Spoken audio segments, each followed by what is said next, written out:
romper room where we ball a break. Big wins, big losses, all at stake. Party vibe, poker life, always crunk. Feel rich, feel broke, that's just the funk, yeah. Seen boys rise, seen boys fall. Bluffing stacks, risking it all. Got the queens, thought I locked the pot. Straight flush flip, now I'm feeling shot. It's the hustle, it's the grind, no time to assume. All in a faux life in the romper room. What up, you crazy poker fiends? It's your boy, back at it again with another episode of the Romper Room Poker Podcast. Hell yeah. And today, we're going to get into some Big O. That's right, baby. So for those of you who don't know, Big O is basically like PLO on steroids. 5 cards, high-low split. It's the craziest game in the world. So strap yourselves in, because we're about to dive headfirst into this wild world with the one and only PLO professor. Hey. What's up, everybody? All right, Professor, let's cut to the chase. For those of us who are just dipping our toes into Big O, what's the key to actually winning in this crazy game? Well, the first thing you understand is the power of the 3-3 rule. The 3-3 rule. That sounds kind of kinky. Not that kind of 3-3, you degenerate. Right, all right, keep your shirt on. So what's this 3-3 rule all about? It's simple, really. You want a hand with 3 cards to a wheel and 3 cards to Broadway. So like ace-2-3, king-queen, that kind of thing. You got it. Yeah. That's a premium hand in Big O. Why is that so powerful? Because it gives you the nuts on both the high and the low end. So it's like having pocket aces in Hold'em. Instant domination. Exactly. You're in a prime position to scoop the whole pot. Okay, I'm starting to see the light here. So when I get dealt a 3-3 hand, I should be raising the roof pre-flop. You better believe it. You want to build a big pot and extract maximum value from those weaker hands. But what about when we're up against those super tight players? You know, the ones who only play the absolute nuts. You call them the nets, right? Ah, yes. The dreaded nets. Those guys are like vultures just waiting for a dead hand to feast on. They're so predictable, it's almost painful. How do we crack these nets open and show them what's up? Well, the key is to understand their weaknesses. The nets are terrified of draws. They overvalue their made hands and underestimate the power of potential. So we got to make them pay for their fear. Exactly. Don't be afraid to run some bluffs against them. They'll often fold to pressure, even on scary-looking boards. Okay, so we're talking about being aggressive, putting them to the test, making them make tough decisions. You got it. You got to push them out of their comfort zone. All right, so let's say a net 3 bets me pre-flop. Maybe I just flat call and see what happens on the flop. That's a good starting point. Let them think they're in control. Then, when the flop comes down with some juicy draws, you can start turning up the heat. Okay, I'm digging this. So we're playing a bit of a mind game with these nets, exploiting their fear of draws and using their predictability to our advantage. You're starting to get it. But remember, Big O is a complex game. There's always more to learn. All right, I'll try to stay humble. But before we move on, you mentioned something about SPR. What the hell is that, and why should I care? Yes. SPR, or stack-to-pot ratio. It's a crucial concept in Big O, especially when you're playing against these tight-ass nets. Okay, but break it down for us simple folk. What does SPR actually mean? It basically tells you how much money you have left in your stack compared to the size of the pot. So if the pot is huge and I'm short-stacked, I'm in a tricky spot. You got it. You got to be more careful with your bets and raises when your SPR is low. Okay, that makes sense. So SPR is all about managing risk, making smart decisions based on our stack size and the pot size. Exactly. And that's where a lot of players screw up. They get so focused on their hand that they forget about the bigger picture. So we can use SPR to our advantage by being more aware of it than our opponents. Absolutely. By factoring in SPR, you can make more informed decisions about when to be aggressive and when to play it safe. All right, I think I'm starting to wrap my head around this SPR stuff. I can already see how it can help me avoid some costly mistakes. But what about position? You poker nerds are always going on and on about position. It's not just some nerdy obsession, man. Position is absolutely vital in Big O. Okay, I get it. Position matters. But why is it so damn important in Big O? Think about it this way. Being in late position, like on the button or the cutoff, allows you to see what everyone else does before you have to act. Yeah, but why is that so powerful? You still got to make a decision, right? Yeah, but you're making that decision with way more information. Okay, so late position gives us more information, but how do we use that to our advantage? Can you give us some examples? Absolutely. Let's say the flop comes King 9-6 rainbow. At a pretty dry flop, right?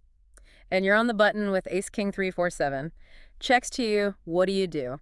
Well, I got top pair, top kicker, and a decent low draw. Seems like a good spot to bet. Damn right.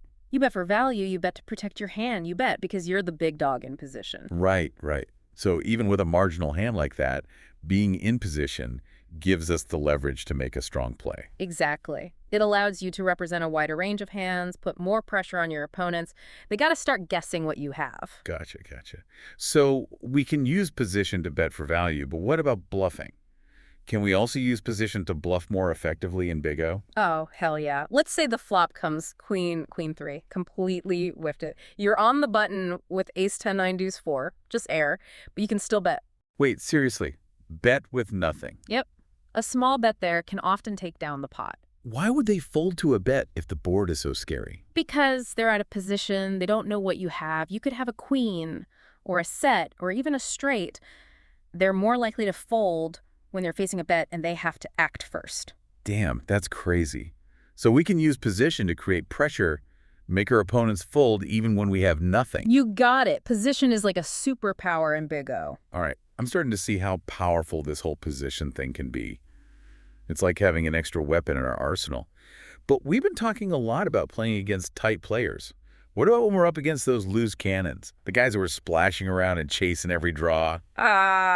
Those maniacs are a different breed. But you got to adjust your strategy and figure out how to exploit their weaknesses, just like with the Nets. So how do we play against these loosey-goosey maniacs? Do we just tighten up and wait for premium hands? That's one option, but where's the fun in that? Right. Got to keep things interesting. The real fun comes from figuring out how to exploit their aggression and turning it against them. So we can trap them, make them think they're getting a good price, then crush their souls when they break out. Exactly. But you got to be patient and disciplined, wait for the right opportunity to punish their recklessness. Okay, Professor, you've given us some serious food for thought here. But before we wrap up this part of the show, I want to hear more about how to exploit those draws versus made hands. Oh, you want to get into the nitty-gritty, huh? Absolutely. All right, let's talk about how to read those boards, figure out what your opponents are up to, and make the most profitable plays when those draws hit the felt. Let's do this. So we're talking about exploiting draws versus made hands, and that's where things get really interesting in Big O. Yeah, I mean, you got to be careful on those draw-heavy boards, right? Exactly. Like, imagine a flop comes down, 2 of diamonds, 4 of diamonds, jack of spades. Ooh, that's a juicy one. That's right. You've got tons of possibilities for straights, flushes, and lows. It can be a minefield out there. Yeah, I'd be sweating bullets if I didn't have the nuts. For sure. But it can also be a goldmine if you know how to play it right. The key is to recognize when your opponents are likely on draws. Okay, so how do we do that? Are we supposed to be mind readers or something? Well, a little bit of mind reading always helps, but mostly it comes down to observation. Pay attention to their betting patterns, their pre-flop actions, their overall style. So it's like profiling, gathering clues to figure out their next move. I like it. Give us an example, Professor, a hand where you outplayed someone on a draw-heavy board. All right, let's see. Picture this. We're at the Bellagio, a high-stakes Big O game. The air is thick with tension. I love that scene. The flop comes down, 8, 9, 10, 2 hearts. I'm holding ace, king, queen, jack. No hearts, but a gut shot straight draw. Not bad, but not great either. Exactly. But here's where it gets interesting. The guy across from me, a real loose cannon, raises big on the flop. Now, based on his previous bets, I know he's probably on a flush draw. Or maybe two pair, right? Could be. But he's definitely overplaying his hand. So what do? I call. I give him the impression I'm weak. You're playing possum, letting him walk into your trap. Exactly. The turn comes a blank. He fires another bet, trying to bully me off the pot. But here's the thing. I know he's bluffing. He's representing a hand he doesn't have, trying to leverage the scary board. You call again, letting him build the pot even higher. You got it. Now, the river. That's where the magic happens. Uh-oh. What came down? It brings a queen, completing my straight. But the beauty of it is, he doesn't know I have the nuts. He thinks he's still got me beat. So he keeps firing, thinking he's got you trapped. He shoves all in, and You snap call, right. Scoop that massive pot. You know it. His jaw hits the floor and his chips, well, they become mine. Beautiful. That's what I'm talking about. So the lesson here is to understand those boards, read your opponents, and be ready to trap them, right? That's a big part of it, yeah. But it's not just about calling down. Sometimes you got to be the aggressor, even on a draw-heavy board. You got to mix things up and keep your opponents guessing. Speaking of mixing things up, how does position factor into this? We've been talking a lot about that today. Position is always crucial, but on draw-heavy boards, it becomes even more important. It allows you to control the pot size, dictate the pace of the hand. You're in the driver's seat. So if we're in late position on a draw-heavy board, we've got more options, more control. Exactly. You can bet for value with made hands. You can semi-bluff with draws. You can trap with strong hands. It's all about reading the situation and making the right play. Okay, this is starting to make sense. But what about bet sizing? Do we bet big to scare off the draws, or do we bet small to keep them in? That's a great question, and that's what separates the good players from the great ones. All right, lay some wisdom on us, Professor. What are the secrets of bet sizing on these crazy boards? The first thing you got to understand is the concept of implied odds. Implied odds? Now that sounds complicated. It's not that bad. Basically, it's about figuring out how much money you stand to win if you hit your draw compared to how much you have to invest to see the next card. So if the pot is small and I'm chasing a long shot draw, it might not be worth it, even if it looks tempting. Right. You got to consider the potential reward versus the risk. Makes sense. So implied odds are all about calculating the potential payoff. Exactly. And the other thing you got to think about is pot control. Pot control, like keeping the pot small so it doesn't get out of hand. Precisely. On a draw-heavy board, you often want to keep the pot relatively small until you either make your hand or decide to fold. You don't want to give your opponents a cheap way to draw out on you. All right, I'm starting to see the strategy here. We got to balance our own draw's potential with the risk of letting our opponents get lucky. It's a delicate dance.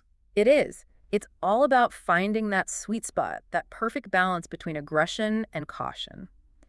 Big O is a game of calculated risks, and bet sizing is one of the most important tools in your arsenal. Man, this is fascinating stuff, Professor. I never realized how much strategy goes into bet sizing. There's a lot to it. It's not just about throwing chips around. You got to think about your opponents, the board texture, your position, and of course, your own hand strength. Damn, Professor, you're really opening my eyes to the complexities of this game. And we're just getting started. We haven't even talked about charging draws the wrong amount. That's a whole other level of strategy. Oh, you mean like overbetting to trap them when we have a strong hand? Something like that. But it's a little more nuanced than that. We'll get into all the details in the next segment. Can't wait. All right. So you want to know about charging draws the wrong amount. It's all about messing with your opponent's heads a bit, you know? Yeah, give us an example. Paint a picture for us, Professor. Okay, let's say we're four-handed on the turn. The board is queen, 10, 7 deuce, 2 spades. Pot's already up to like $300. You're sitting there with queens and tens. Nice. That's a monster, right? Oh, yeah, you've got the nuts. But here's the thing. 2 other players are sniffing around those spades. They've been calling and raising, looking all hungry. Classic Big O problem. We got the goods, but those flush draws are out there lurking. Right. So what do most players do in this spot? Bet, I guess. Protect their hand. Yeah, they usually bet something like half the pot, maybe $150, trying to discourage those weak draws. Makes sense. Don't want to give them a free ride to hit their flush. Exactly. But here's where it gets interesting. I like to charge them a bit more than half the pot, maybe 200, even 250. Whoa, whoa, whoa. Hold on. Isn't that going to scare them off? Not necessarily. These guys are already pot committed. They've shown weakness. They want that flush bad. They're probably willing to pay a premium to see that river card. So we're playing on their emotions. They're desperate. Exactly. And think about it. If they fold, we win the pot right there. Nice profit. And if they call, well, we just got maximum value from their draw. Damn, Professor. That's some high-level thinking. It's all about understanding how people think, you know? Reading their tendencies and knowing when to push them. All right, Professor, you've dropped some serious knowledge on us today. Any final words of wisdom for our listeners before we wrap things up? Remember, Big O is a wild game. You're going to have big swings, big wins, big losses. The key is to stay focused, make good decisions, and always be learning. And, you know, don't be a jerk at the table. Respect your opponents even when you're crushing their souls. Words to live by, Professor. Words to live by. Yeah. Well, folks, that's all the time we have for today's episode of the Romper Room Poker Podcast. It's been a blast. Now go out there, study those boards, practice your bet sizing, and stack those chips. Until next time, run good. And don't forget to tip your dealers. Hey, poker lovers! Are you ready to raise the stakes and deal yourself into some serious fun? Then step into the Romper Room, the place where poker dreams come true. Whether you're a seasoned pro or just starting out, the Romper Room has the games for you. We've got cash games for the high rollers and tournaments that'll have you on the edge of your seat. The action's hot, the stakes are high, and the laughs are endless. Join us today at the Romper Room, where the chips are always flying and the fun never stops. For all the details and to get in on the action, just drop us a line at romperroompoker@gmail.com. Don't miss out. Your seat at the table is waiting. It's time to play Romper Room style. Let's go.